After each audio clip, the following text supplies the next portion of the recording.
Revolver Underground.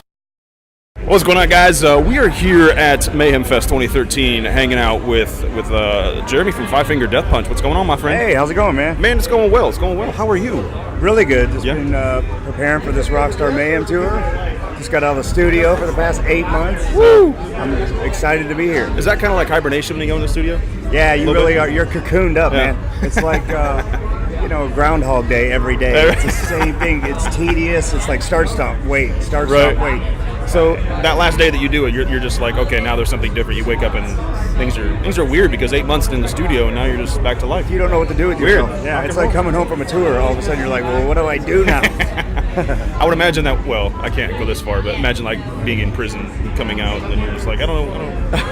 Five Finger Death Punch is sort of like prison. Kind of, yeah. Let's that's the headline across every news flyer right there. Right now, yeah. It's all good. It's things that go through your head and you say them and you're like, that's probably not a good option. That's probably not a good thing to say. That's happened. Man, you guys have been doing this for quite some time now.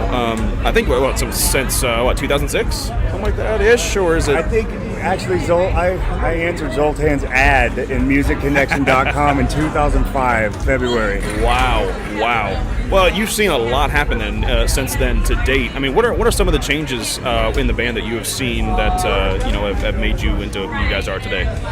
Well, I think obviously we've had some personnel changes over the years, and different people bring different musical traits and stuff to the band. We've learned how to play together. We've been on numerous tours, made numerous records, so you kind of just learn what you are and how to do it as good as you can do it along the way, and I'm proud of where we are, man. Absolutely, man. Well, okay, so is there a difference for you guys, or for you personally, in playing a festival show as opposed to playing a normal venue show?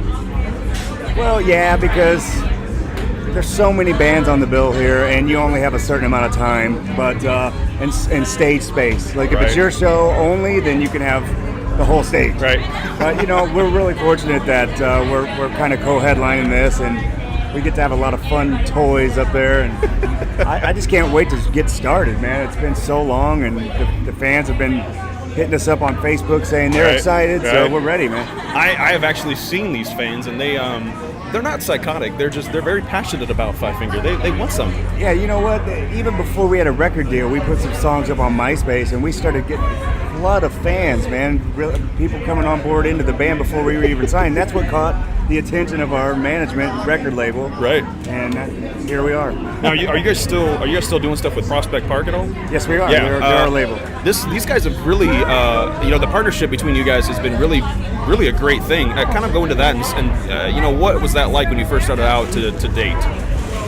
Well, it's basically, a 50-50 partnership. So you're in business together. It's not just one person working for the other. It's everyone's a team.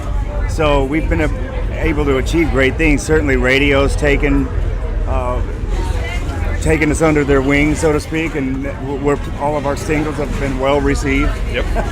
So we're grateful for that, because it's tough to have a breakthrough with so many bands out there and instant, internet access. There's just so much stuff, man. And to have any kind of breakthrough and be noticed and have people buying your records in a day and age where people don't buy records, that's pretty cool. That is pretty cool. I was actually a radio DJ back in Nashville about a year ago before I moved out here to LA, and I remember just hearing about what was happening with Five Finger back then, and just from where you've come into where you are now, it's just I'm impressed, man. There's a lot of stuff. There's a lot of things that you guys have gone through and just been able to keep going and keep moving. So much respect on this side of things, man. That's awesome. Thank you. So when you're not on stage being rock stars, what do you guys like to do? You know what? We're always working in some capacity, whether it's creating new music or doing some video stuff or doing interviews. We always like to keep busy. For downtime, I'm a big fan of sports. I like watching sports whenever I get to.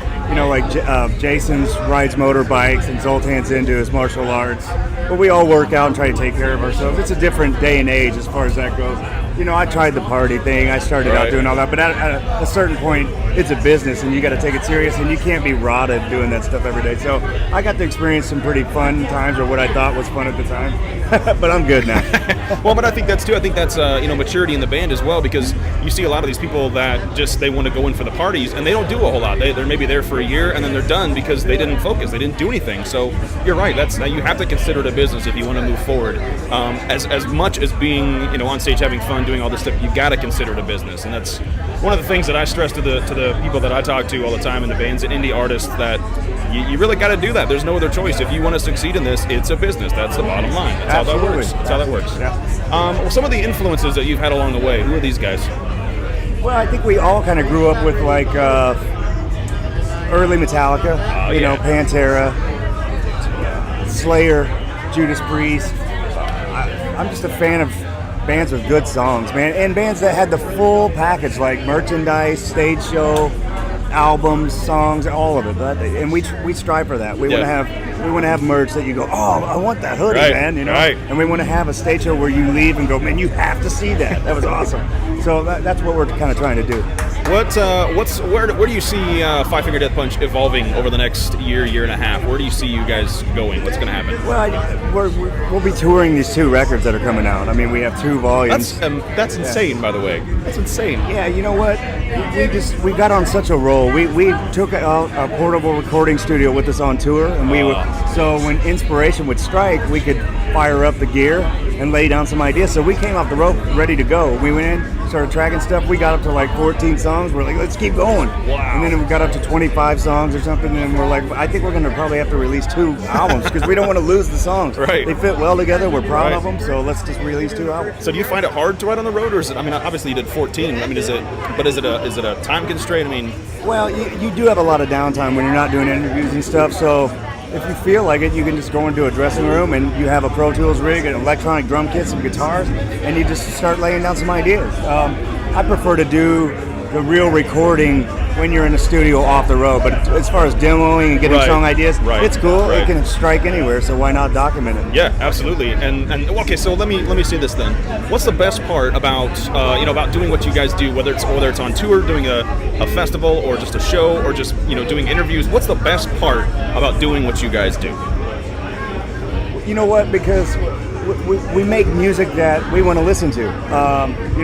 If we could get it from another source, I'd listen to it and be happy, but I'm not getting it, so we kind of just create what we want, and it's being accepted, so that's the best part. We have interaction with our fans. It means a lot to them, and it means a lot to us, and it means a lot to them, But first and foremost, we write what we believe in, what we want to hear, and I think it translates to people. I think Ivan writes lyrics that people can relate to because they're usually relationship-based topics, stuff he's going through, and he is who he is. He's either an a-hole or a nice guy or somewhere in the middle, but there's no dishonesty there. You're getting a real guy. That's awesome. That's where I think that's where you get a lot of respect too. Is that you're not just doing it for the glam, for the fame. You're doing it because you love what you do, and like you just said, it's what you guys like isn't out there, so you have to go out and create it. And I think that's good advice for any band. If you don't find something out there that you're just into, you have the ability to do it, make it happen. Always do it yourself, man. Yeah. Well, I deal a lot with indie artists. The show that I run is specifically for indie artists. What advice would you give to these guys that are just starting out or just teetering on that label situation or just getting to the next level? What's some advice that you would give these guys? Just keep writing songs. I think songs will always win, even if it's not the flavor of the month. They will, if they're good, they're going to find an audience. So do what you do and do it as well as you can do it, because you will get your time. That's just the laws of attraction. Absolutely. In my opinion, I just think do what you do, man, and do it great. Study songwriting. At the end of the day, people want to bob their head. They want a lyric they can relate to, and they want to be able to have a melody that they can hum. That's 3 important things right there. That's brilliant, and I can cut everything else out of the interview, and that right there would just be it. I mean, that's amazing right there. Jeremy, thank you so much for your time. I really appreciate you hanging out and just taking some time to just do your thing and be cool. Appreciate that, man. Thank you, man. Rock and roll, rock and roll. All right, guys, from Mayhem Fest, it's Jeremy from Five Finger Death Punch. See you guys.